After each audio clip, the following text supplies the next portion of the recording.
"We're definitely not there yet.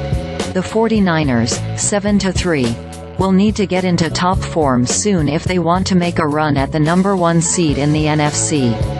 San Francisco begins a tricky 3-game stretch with a visit to division rival Seattle on Thursday night, following a trip to defending NFC champion Philadelphia and then a home game against the Seahawks.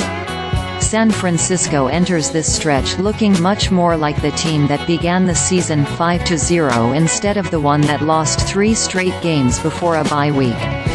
The biggest difference has been in the production from Purdy, who threw 5 interceptions during the losing streak but has been nearly flawless the last 2 games. He is 40 for 51 for 629 yards, 6 touchdowns, no interceptions and a 157.3 passer rating the past 2 games, for the best rating ever over a 2-start span.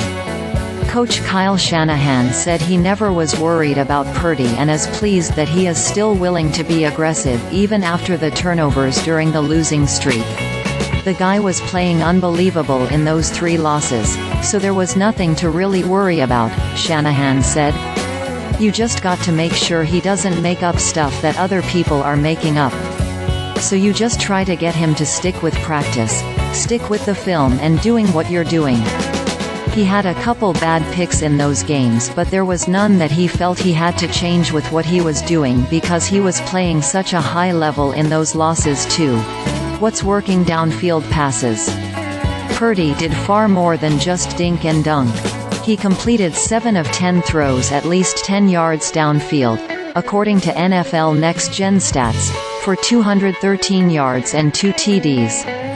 Purdy has a 120 passer rating on throws at least 10 yards downfield this season, for the 3rd best mark in the league, and his 1,482 yards on those throws are also 3rd best. What needs help? Punt coverage. The 49ers allowed a 51-yard punt return by Deven Thompkins in the 4th quarter that nearly led to a score. San Francisco had been solid on punt coverage this season, but any slip ups could be big during this upcoming stretch. Stock up UPJa'Ayir Brown. The rookie safety had played only 30 defensive snaps all season before being thrust into action in the second half after Talanoa Hufanga went out with an injury. Brown broke up a 4th down pass to Mike Evans in the end zone and intercepted another throw in the end zone on back-to-back drives in the 4th quarter. He finished with 4 tackles and 3 passes defensed. Stock down red zone offense. The Niners got stopped on 2 red zone drives in the first half, setting for field goals. That's been an issue of late as San Francisco has scored TDs on only 6 of 14, 242.9%. Red zone drives the past 4 games for the 8th worst rate in the league after being 4th best through the first 6 games at 69.2%. INJURIESHufanga has a torn ACL in his right and will miss the rest of the season.